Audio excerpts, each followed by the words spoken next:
This is the OFN Today on the Our Football Network as we recap most of Week 5 in the NFL, as there are two more games remaining. Monday night, tonight, in New Orleans between the Chargers and the Saints, and then Tuesday night, Buffalo and Tennessee, a big game that we are fortunate to get some primetime action with on Tuesday, unless something happens between now and then. That's the big story, really, that's taken place over the last week. We knew eventually this would happen, Ryan. It's happening. They're trying to stay away from adding a Week 18. I'm not sure they're going to have much luck if this continues much further. I don't really understand it, Greg. I really don't understand it. Like, why? What is the phobia of a Week 18? Why are we changing opponents and bye weeks and redoing entire schedules for teams that don't have the virus, haven't tested positive, but get collateral damage from other teams like the Steelers or the Broncos? I really don't understand the phobia against adding a Week 18, but seems the NFL is going to bend over backwards to do anything but that. So here we go, changing schedules. I don't even know who plays who next week. Yeah, 9 teams were affected. I know that the Jets were affected, and I'm actually glad they were affected because now there's no more lunacy of Dolphins bye week Dolphins. So now it's going to be Dolphins Jets this week. So does it matter what order your losses come in as a Jets fan? Actually, that's the only thing that matters.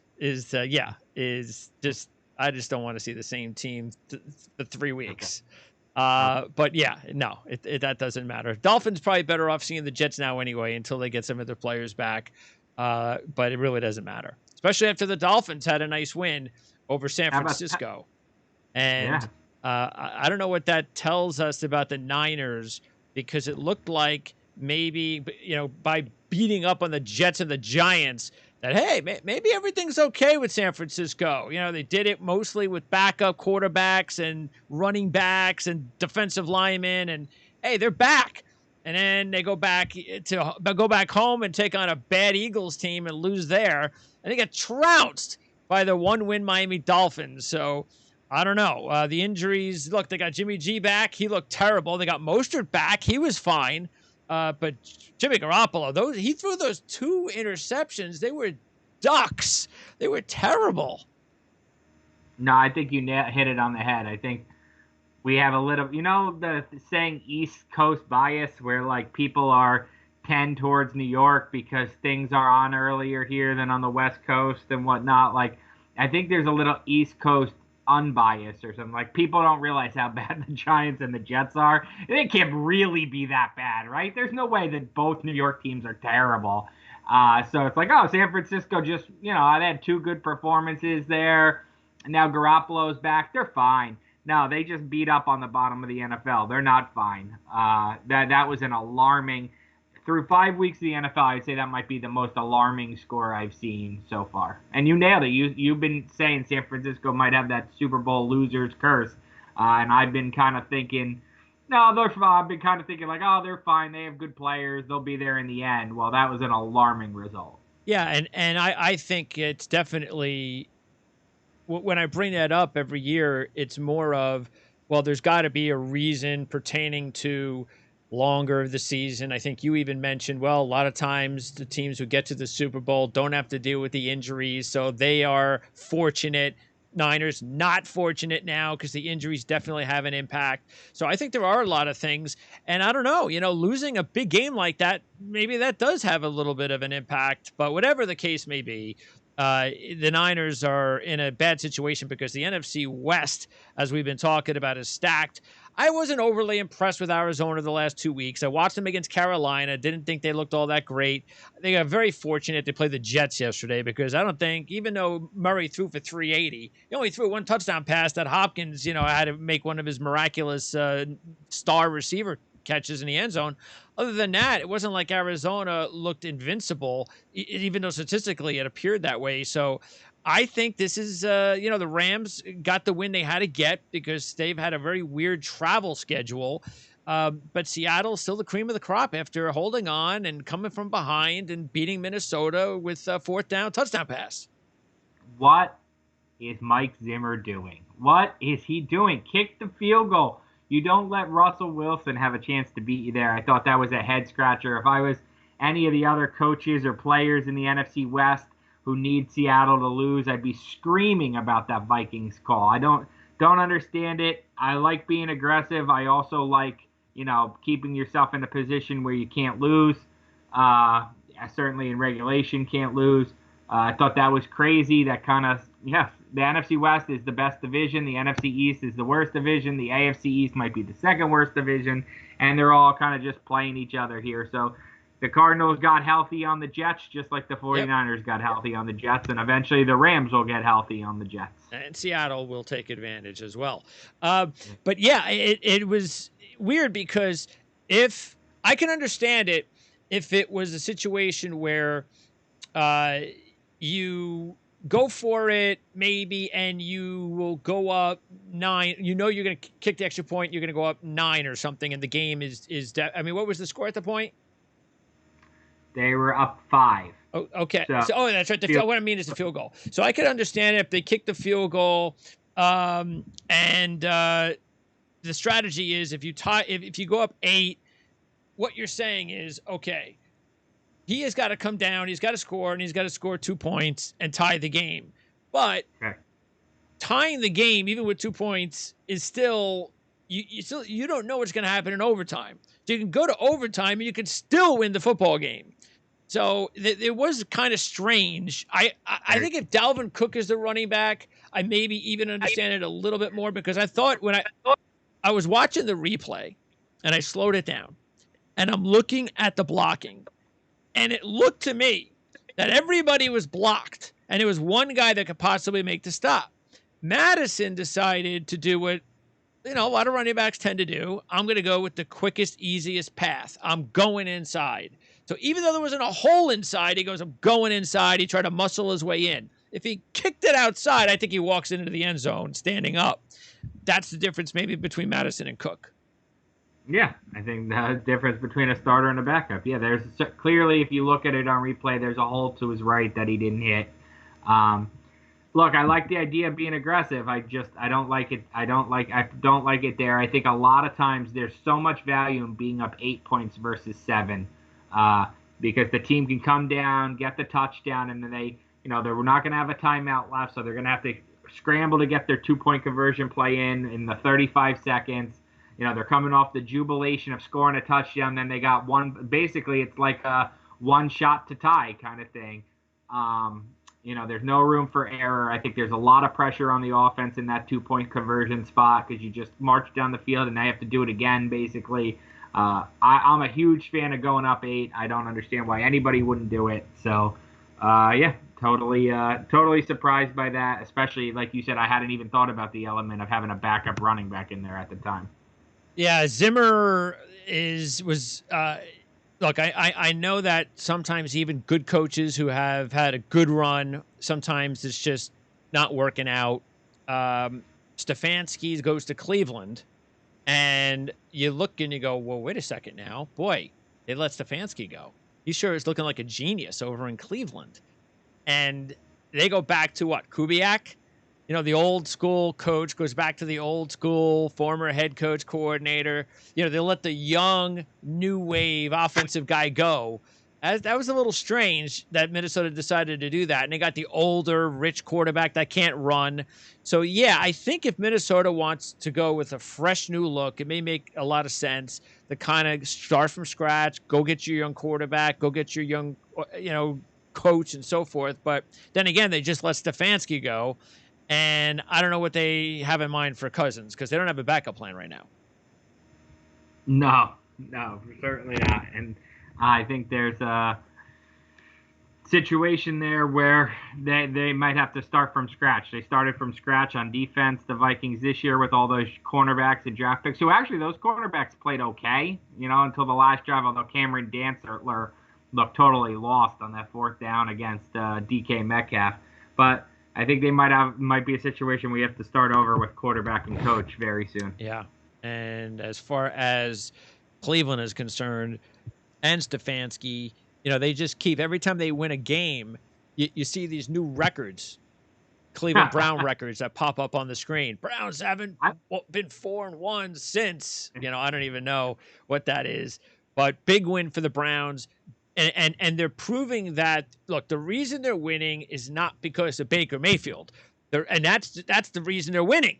Because this isn't about trying to make Baker Mayfield a star. Started building a football team. And this team, when you looked at it on paper, had just had way too much talent to be as bad as they were last year. And we're seeing that now, that overall, offensively, defensively, all the other good players they have are making plays and they're doing what they're supposed to do. That's good coaching. You put your really good players in position to make good plays. It's funny what happens when you throw the ball to Odell Beckham. Yeah. First 4-1 start for the Browns since 1994. To answer what you said, there you go. Last time they won a playoff game too. Bill Belichick was the head coach then. No, I mean, yeah, I agree with you completely. I think Stefanski, look, he walked into a much better situation than most first-year coaches walk into because he had a lot of talent there. And obviously, that team has been willing to take some character risks for some talent upgrades. And, when you've had a 25-year playoff winless drought, I guess I can understand that. But they're loaded with talent. And, Stefanski seems like the kind of guy who might be able to keep everybody happy and keep everybody in control. And winning certainly does that. And they're winning. So, yeah, Browns looking like a playoff team, as somebody on this podcast predicted. Oh, so far so good. Wasn't Snacks Harrison's going to play for Seattle, by the way, in about a week or two, so they can use him because Seattle got outgained again. They get outgained just about every game, and they keep winning.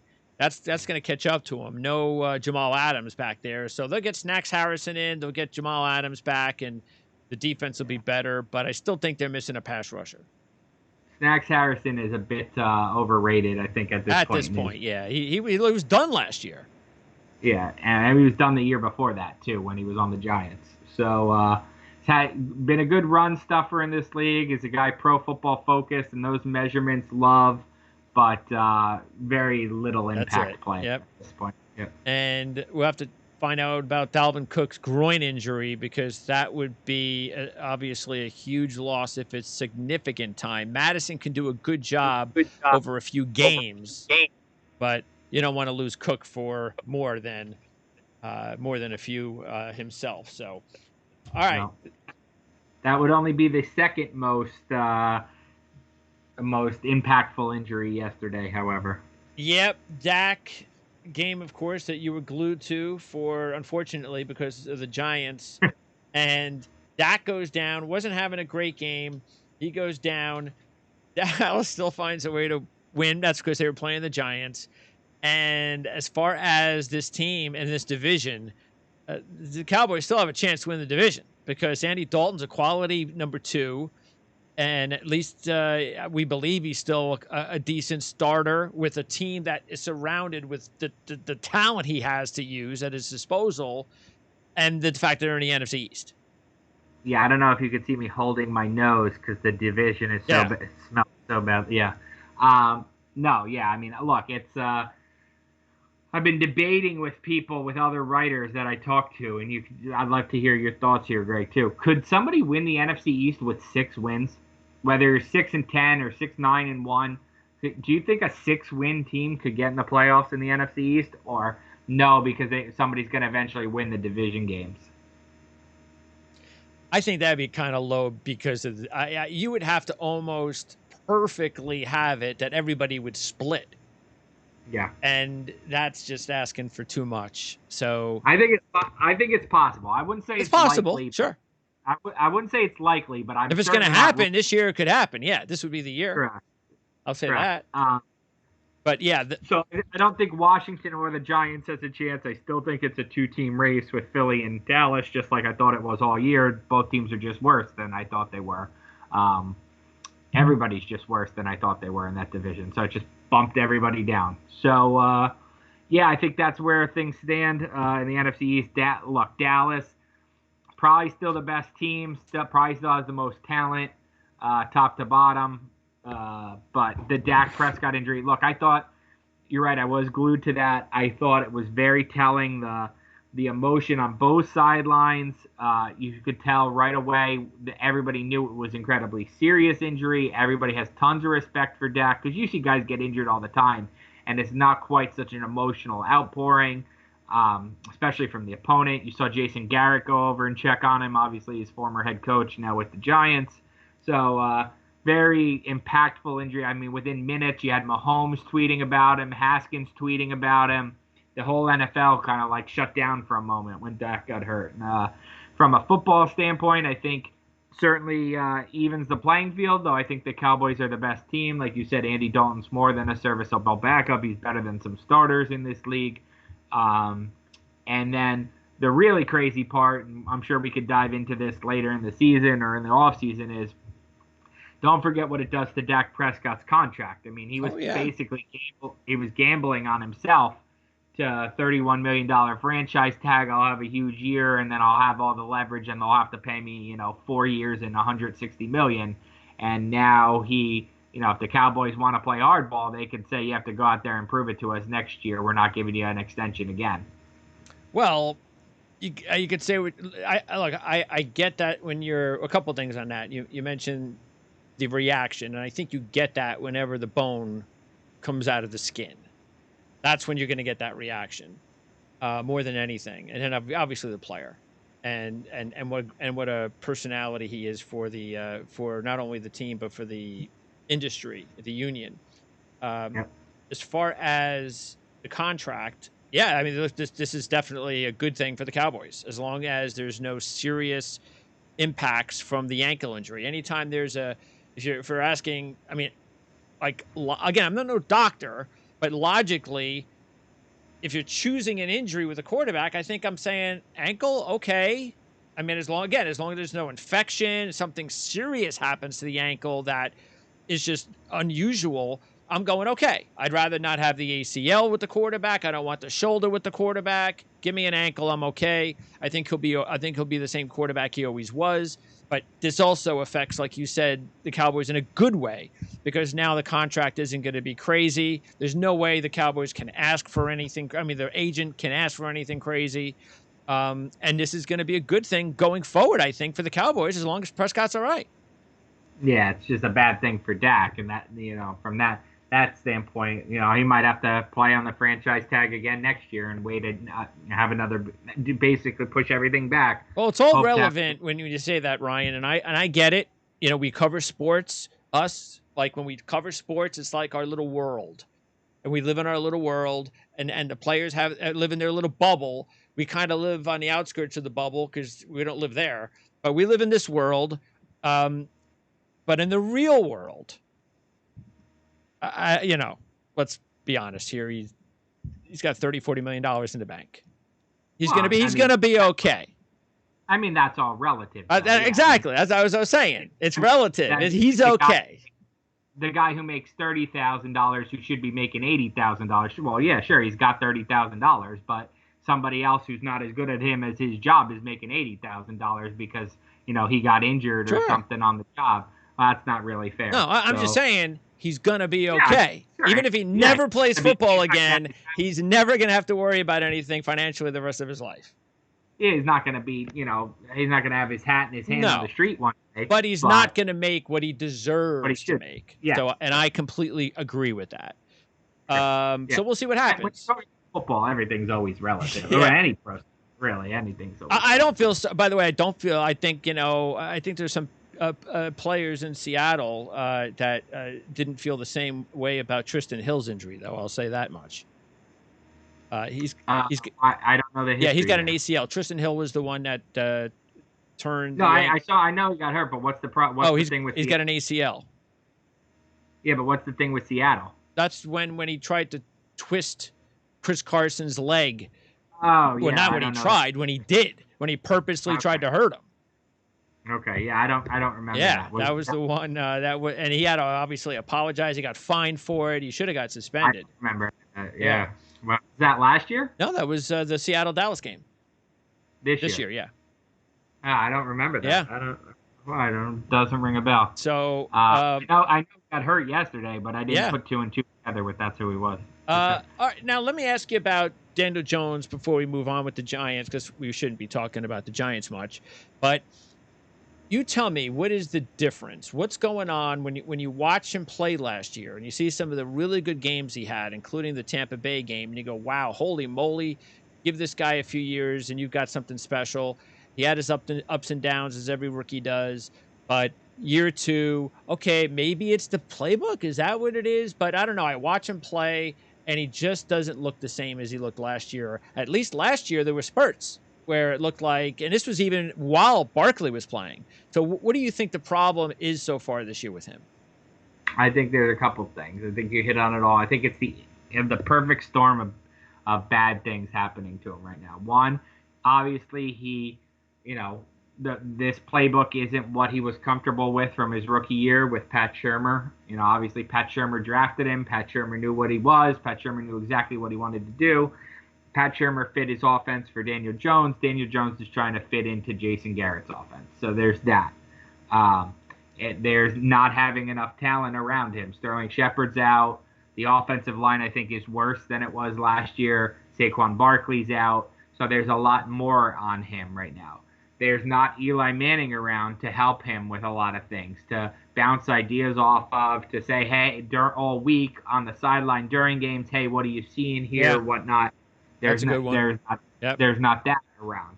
I think it's just a perfect storm. And then look, I mean, he's not playing well. I mean, that's the bottom line. I mean, there, like you said, there were flashes last year. There were a couple games where it was like, wow, this kid really has it. There have been none of those.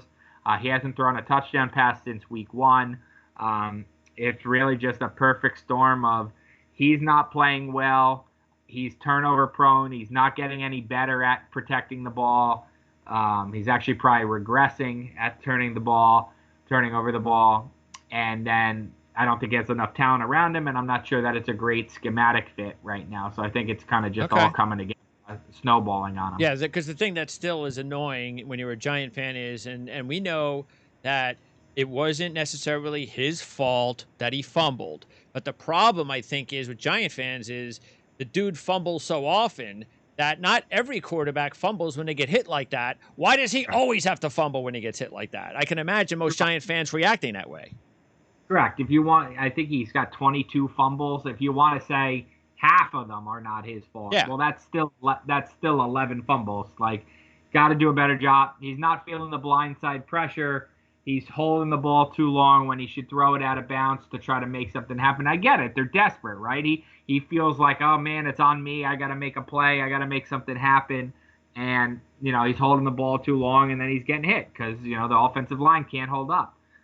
To me, the fumbles are a huge problem. I'm actually just as equally concerned yesterday with, if you watch this league long enough, and I'm not comparing Daniel Jones to Russell Wilson, but if you watch this game long enough, when a good quarterback gets the ball with 2 minutes, a minute and a half, a minute 20, and a tie score, this league, between penalties and, the rules now and the way things are set up, most quarterbacks who have it are driving you down into field goal range. Maybe the kicker misses, maybe, maybe you throw an interception once you get in field goal range, you force something. Most guys with 90 seconds left in a 2-minute drill, and the way this league is set up, they're driving you into position for it. And the Giants went 3 and out, and that set off alarms for me. That, here it is. Here's his chance to go win the game. Tie score against the Cowboys defense. Yeah, against a terrible defense that you guys have kind of had your way with all day, and you can pass, you can run, you have timeouts, and the Giants went nowhere and had to punt and gave the ball back to the Cowboys, who, sure enough, like I just said, went whatever it was, 75 yards in a minute with their backup veteran quarterback and got in field goal range and made the play. But that to me is just as alarming as the field goals. Is in the big moment when all you got to do is have some completions, just ticky-tack them down the field. Even get your field goal kickers made 3 50-yard field goals in the game. You just got to get to like the 40. Yeah, they showed a little graph there that said that he needed 17 yards. Yeah, and he couldn't do Yeah. it. That to me is just as alarming as the turnover. And for a guy who is athletic, it's like we're seeing too much of him running to the right instead of running forward. It's like, come on, use your legs, man. I would hope that's part of the reason you were drafted. You're an athlete. That's what the better quarterbacks, the younger quarterbacks are. They're good athletes, and he's not using his athleticism to his advantage. No, totally agree. Yeah, there's alarm bells going off all around Daniel Jones right now. All right, well, another quarterback that was in his draft class is having issues. Dwayne Haskins didn't start. There's rumors about him being traded at the deadline, which is in a 2.5. Who? Well, that's the question, is that you would probably think it would be a team that has a veteran quarterback that may be willing to groom him for 2 or 3 years. Pittsburgh? Maybe, sure. That sounds good. Something like that. Maybe. What do you get? Not Atlanta, because I think Atlanta needs a new quarterback now. I think Matt Ryan's shot. He just doesn't look good anymore. He has looked like he's been shot for 3 weeks. 16 months after you drafted Haskins with the number 1 pick, with your number 1 pick of 15th overall, what are you getting for him? So, like, the people are now going to use the Josh Rosen example, right? The Cardinals got, I want to say, a 2nd and a 5th for Josh Rosen. Maybe it was a 2nd and a 4th for Josh Rosen. It's looking like a steal now. Correct. What? You're not getting that for Dwayne Haskins. No chance. Nope. No chance. You just buried him on your depth chart as the 3rd stringer. You have no leverage in a trade. Your last coaching staff didn't want him. Your current coaching staff doesn't want him. You have no leverage. Maybe you could get a 3rd. That's what I think you can get. 3rd. I think he deserves a 3rd. So he's going to be miserable because he thinks he's a starter. Everybody around him his whole life has told him how great he is. So and that's the problem. You're going to go bury him as the backup to, I don't know, the backup to Pittsburgh, like you said. That's not a bad idea. Pittsburgh. That's not a bad idea. But he can't start. No, backup. Backup for 2 or 3 years. Because if Roethlisberger doesn't come back next year, and you're going to draft, I don't know, the kid from North Dakota State. Yeah, there are some guys that are available once you get past Lawrence. So you're going to draft the kid from North Dakota State, or you're going to draft a kid from Ohio State, and then that guy is really your future, not Dwayne Haskins. So you're in that Josh Rosen cycle of you're young, but you're not the answer. Yeah, I think what you have to do is the GM has got to say, okay, how many quarterbacks in this class do we feel have got the ability to be our guy? And if it's only, say, 3, and we don't think we're going to be too good to get any of them, all right, let's talk about Haskins. Let's see if we can bring him in for a year and hold this quarterback thing off for another year to see if Haskins can be the guy. Yeah, I don't. You're just wasting a year then of your guys in your prime. You're wasting a year of Bud Dupree, and you're wasting a year of T.J. Watt. I don't know. I think he's going to have a hard time ever being a starter in this league. Just like I think Josh Rosen. Oh, yeah. I don't think he's, I mean, the only way he's going to be a starter in this league is, first of all, he's got to grow up. Yeah. That's first and foremost. And if he does, he's got talent. There's no question about it. But so did Russell. I can't even remember his name. Yeah, no, it's a bad situation for Dwayne Haskins. Yeah. Not good. It was awesome to see Alex Smith get in a football game, though. That was pretty cool. Yeah. They should give him a start. No, I think. Yeah. I don't know. Kyle Allen ain't no answer, so you might as well start Alex Smith.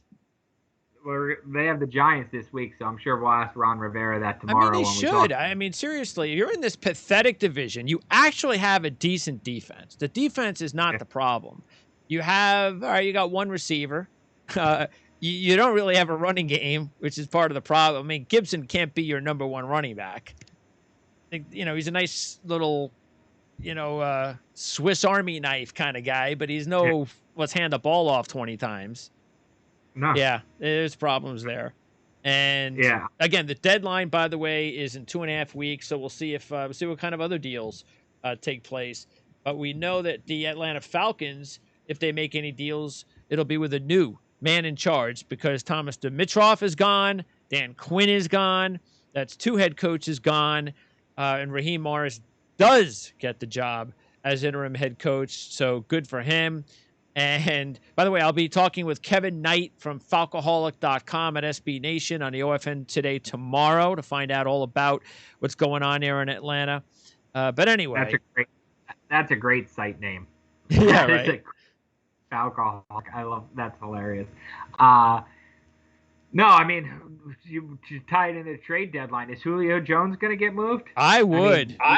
Wouldn't you? You got Ridley, and I would consider Gurley too, because I think teams now are saying, hey, he's okay now because Gurley looks fine. Yeah, no, absolutely. I think you're probably starting over in Atlanta. So, if you do that, though, you're probably moving on from Matt Ryan. So yeah, you have to. They're in the sweepstakes. They're in the Trevor Lawrence sweepstakes right now. Yeah, Matt Ryan's not going to be happy if you get rid of Julio Jones and Todd Gurley. So, but as we're learning in this league, as we learned from Cam Newton, as we learned from Jameis Winston, quarterbacks have less leverage than they used to. If a quarterback's unhappy, okay, well, find somewhere to play, because there's only 32 of these jobs, and there's more young quarterbacks coming in ready to play than ever before. So the old quarterback, there's always room for the Brady or the Breeze, but the next tier guy, the Matt Ryan, the Jameis Winston, you could get phased out very easily in this league. Yeah, and I'll ask Kevin, unless there's something wrong medically with Matt Ryan, after the first couple of weeks of the season to what we've seen the last 2 or 3 weeks is a completely different quarterback. I mean, I've watched him throw. He doesn't look good. It was that Bear game that started it all. Remember, we talked about it, that it wasn't just, Foles. It was the fact that Ryan couldn't do anything anymore in the second half. And he tried to lead the team back at the end of the game. He threw an awful interception when he had an opportunity to win the game with a late field goal. He has been terrible since then. And if that's the Matt Ryan moving forward, you got the rest of the year to figure it out. Atlanta will be looking for a quarterback, and maybe like I said, maybe they're in the Lawrence sweepstakes if they can lose enough games. Yep, agreed. All right. Also, you had the upset.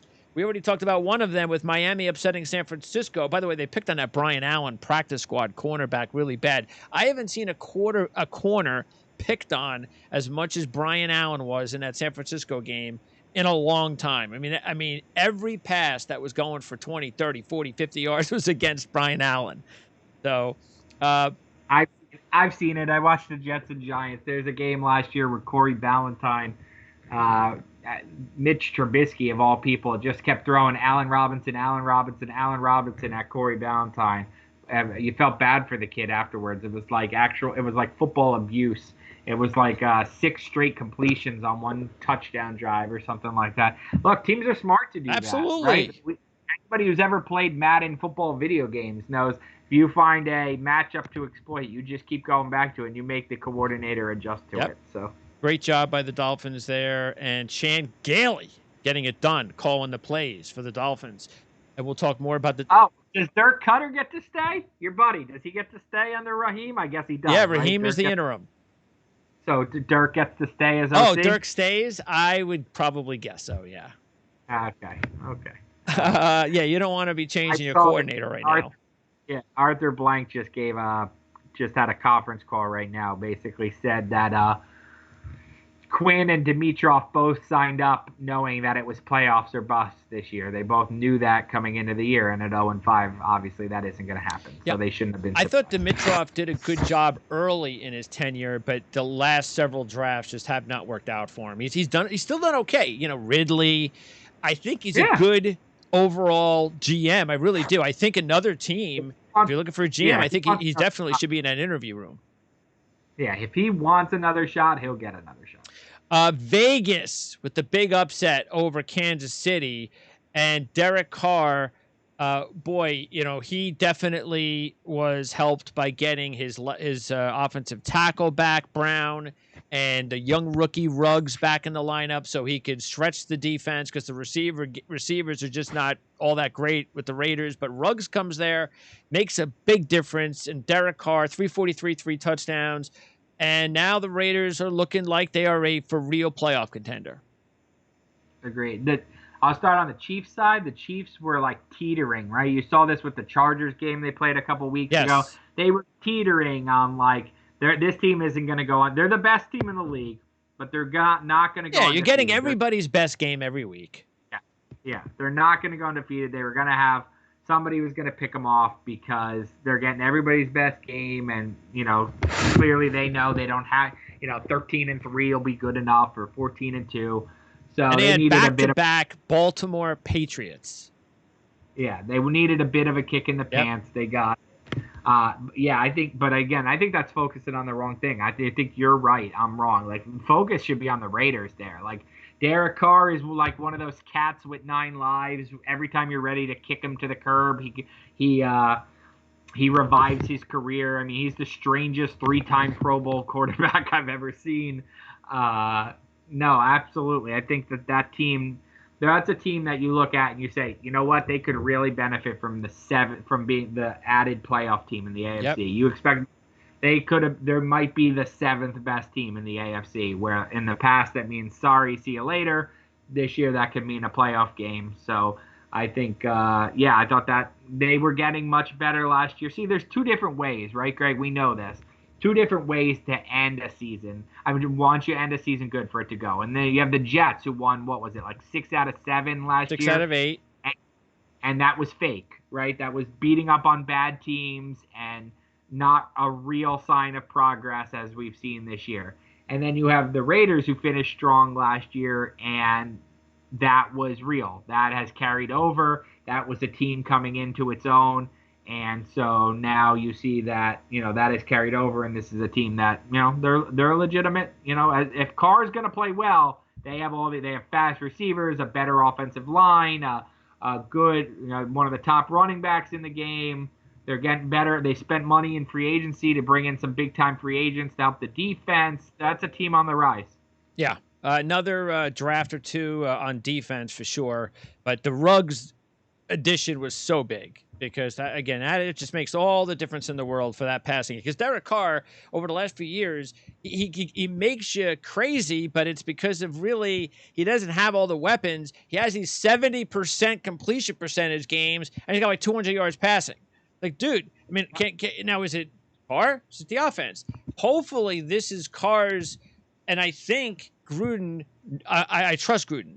And Gruden, when he first got there, seemed like he was conflicted, or at least that's what he was letting everybody know, that he was conflicted about Carr with his guy. There was talk about Dwayne Haskins being his pick that year. So now, over the last month or so, it just seems like Gruden has been gushing about Carr. And maybe this is it. It's, hey, you know what? If we can give him the proper weapons, he can throw the ball deep. We just have to, protect him and give him the weapons to throw the football, and then he could be our guy. Yeah, I mean, don't forget, he wasn't even sold on him this offseason. What they give Marcus Mariota, like $8 million to be the backup quarterback? Yeah, there you go. Yeah. That shows you how convinced they were about Carr until this year. Yeah. We talked about Cleveland. Pittsburgh and Baltimore got wins as well. That's going to be a tough fight the rest of the year in the AFC with those 3 teams. Pittsburgh is still not sure what we got here because I think the teams that they played have like a combined 1 win. Yeah. And that's pretty pathetic, or 2 wins. And they almost blew a 31-14 lead to the Eagles. They held on to win that game. The rookie Claypool with 3 touchdown catches. 4, right? No, 3. Travis Fulgham has come from nowhere for the Eagles. 152 touchdown. The Old Dominion receiver is breaking out for the Eagles, and Lane Johnson goes down with an ankle injury as the Eagles, what is that, 4 guys now on the offensive line for the Eagles? Yeah. So Claypool had 4 touchdowns. Was one of them rushing? If it was rushing because he had 3 receiving. Yeah, he had 4 touchdowps on the day. So what do you have, like a handoff or something? Yeah, like he had it looks like he had a 6-yard rushing touchdown, maybe. So, I wonder how many had him in their fantasy lineup this week. None. That's really from a guy people thought had to move to tight end,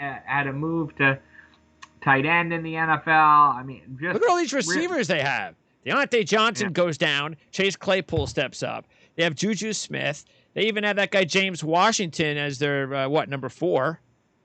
Yeah. what's really interesting, and they never spend a first round pick on a receiver. All these guys are day 2, day 3 kind of picks. Yep. They just do a great job. They're one of those teams. They're always going to be good because they do a great job finding guys to make an impact that slip through their cracks. I just want to see how they measure up against the best. I think they play Cleveland next, I believe. Yeah, and that's one of those series where no matter how good Cleveland's playing and how bad Pittsburgh's playing, you expect Pittsburgh to win. So if Cleveland actually wins the game, then we really got something in the AFC North. All right, so Baltimore, they get their win, they dominate Cincinnati, and I've said this the last week or two that I really am questioning this. What's going on with Baltimore and their offense? We talked about that with the Kansas City game. And I said, okay, that's it. I'm going to do my own research. I'm going to spend 15 minutes and try to figure this out myself. And lo and behold, I found a little bit of something that's interesting. Last year, now we talked about the playoff game last year when they abandoned the run too early. Just to remind everybody, they had the 2 top running backs for Baltimore in the playoff game had 9 carries total the entire game, and they averaged about 4.5 yards a carry. Now, Jackson had 20 rushes for 140 yards, but that's not designed running, all of that, of course. Okay, so he got criticized for that, Roman. So last year, with the top 3 running backs, Ingram, Edwards, and Hill, they averaged 23.9 attempts a game. So 24 attempts a game. This year, in a small sample size of 5 games, they're down to 19 rushing attempts a game. So 5 less rushing attempts for the running backs on a team that's beating people, that has leads, and you would think they'd want to hand the ball off to these guys. And Dobbins, everybody just went crazy when the Ravens just stole Dobbins. It's going to be crazy how they're going to be able to get this kid in their offense. He's had 16 rushes. Yeah, no, I mean, it's funny. A lot of these second-round running backs aren't making an impact, right? Like, Taylor's the only one because of the injury to Mack. Yep, Cam Akers got hurt, right? And they went to Darrell Henderson. Cam Akers is hurt, and Edwards-Helaire is at his moments. Yeah, DeAndre Swift is like 4th on the chart in Detroit. Very interesting. Yeah, nobody has really, though, had... Now, we saw it on Saturday in glimpses, and I said this. I had the Miami Canes show talking about the Clemson game, and we had Phil Kornblut on, who's been covering Clemson football for like almost 40 years. And, boy, I said it then. I'm going to keep saying it. We could talk all we want about what a great quarterback and prospect Trevor Lawrence is, but Travis Etienne is the real deal. That guy's got to be a top 5 pick. I don't understand why he didn't come out last year. He would have been a first-round pick last year. And in a world where running backs, every carry is one less carry that you're going to have when you're 28, I don't understand why he went back to school last year. I don't know that I've ever seen a good explanation. Yeah. A believable explanation. Yeah. Don't really understand it. I thought he would have been a first-round pick last year from talking to scouts, and you're right. I don't know if he's a top 5 guy, but he's certainly a top 10 or 12 guy. Yeah, top 5 guy means that you are in the category of Adrian Peterson type. You're Saquon. Yes, or Saquon, yes. And I believe he is in that category. Yeah. Yeah. All right. Chicago, we didn't get a chance also to talk about their Thursday win. Tampa Bay, I don't know what this was. They had a 13-0 lead. What's that about? Field goals? 4 for 4 on field goals? No, it's Tom Brady trying to figure out what down it is. So, remember? Yeah. Remember where he was like this? Fourth down? And then lying about it afterwards? I mean, come on, Tom. Come on. None of us believe that you knew what. If Sam Darnold had done that, just imagine. Well, that's the thing.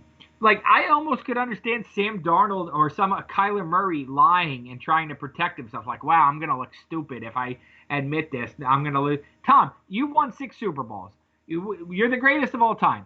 You can admit you made a mistake. It's okay. Yeah, it's not tarnish your legacy. No one's going to think you like. No one's going to think you're like. Yes, I thought it was 4th down. What's it to you? You know? Yeah. Come on. How many Cut me some slack. Yeah. How many Super Bowls? Yeah, exactly, right? That's exactly how it should be said. Yeah, like you don't have to lie. A young guy, I understand why he lies. I forgot what down it was. I've won 6 Super Bowls. Next, All he had to do was put the 4 fingers up, and then on the other hand, put the 2 up. What's that? Like that. Yeah. Yeah. It was silly. It was silly to lie about. That was the and man. Look, I'm not sure I've ever seen a worse 4-1 team than the Bears, but I said that at 3-1. I said that at 2-0. Whatever. Yeah, like, I know. I'm just gonna keep knocking the Bears, but they're gonna be there. Their defense keeps them in games. They got a good defense. Again, the running. You want somebody that should maybe go after a running back. Maybe they should go after Gurley. Yeah, yeah. Although, if you have Montgomery on your fantasy team, yeah, I don't know if it's Montgomery or the offensive line. That's the thing. Yeah. So, but anyway, it's interesting because if you think these are the little things that happen in the game. They were down 13-0. They were doing nothing. It was 3rd and 12. Barrett, brain dead, goes offside. So now it's 3rd and 7. You don't think of it at the time, but on 3rd and 7, that was the play where Foles is about to get sacked, and he goes, uh-oh, and he just dumps it off to Montgomery out of nowhere, picks up the first down. They score a touchdown on the drive. Then Vaughn, next series, fumbles the ball for Tampa. Bears, touchdown, and they're losing the game 14-3. And it just shows you how crazy the NFL could be. And that's why you can't just kick field goals and keep other teams alive like that. The Bucs just couldn't put the ball in the end zone when he needed to. No, the Seahawks scored 3 touchdowns in 2 minutes last night, right? The Vikings were dominating the game. It was like 13-0, and all of a sudden it was touchdown, turnover, touchdown, turnover, touchdown. 3 touchdowns in like 2 minutes. You lose a game like that. Carolina gets another win. We talked about Atlanta. On the other side, another win for Atlanta. Carolina, they've won 3 straight, and they play the Bears on Sundays. Carolina and the Bears. One of those teams, well, both teams could be 4-2. Yeah. Crazy. After Sunday.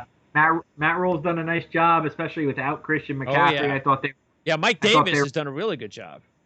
I thought they were one of the worst rosters in the league when the season started. So he's done, and then they lost McCaffrey. He's done a really nice job. Also, the schedule change, as we said, it's not only going to affect the Jets, but 9 other teams. So we'll figure that all out when we have to. And the other win that we just want to throw in there, besides the Rams winning, and that's a big win for them. We talked about the Redskins side, but the Rams keeping pace. I think they play San Francisco this week. Is that right? Rams, San Francisco this week? Yeah, that's correct. A big game, obviously. And Houston gets the win for Romeo Crennel. When Brandon Cooks had the game he had, the first thing I said to myself was, where has he been? The guy is a fantastic receiver. What is it? It took Bill O'Brien to get fired to make Brandon Cooks come alive? Yeah, that Will Fuller had a good game too, I think. That offense should be better with Brandon Cooks and Fuller. I don't know. Maybe there was maybe he didn't like Cooks or something? Yeah, they should not be a terrible team. No team with a quarterback that good should be that bad. And remember, too, we did talk about their schedule. So, they finally played the team they should have beaten. Yep, and they beat them. Even though Minnesota, they probably should have beaten, too. Yeah. All right, so that wraps it up. But, who do you like on Tuesday? Tuesday is It's in Tennessee, so there should be about 10,000 fans. Bills Titans. By the way, did you see Clemson? It seemed like they had like a sold out stadium.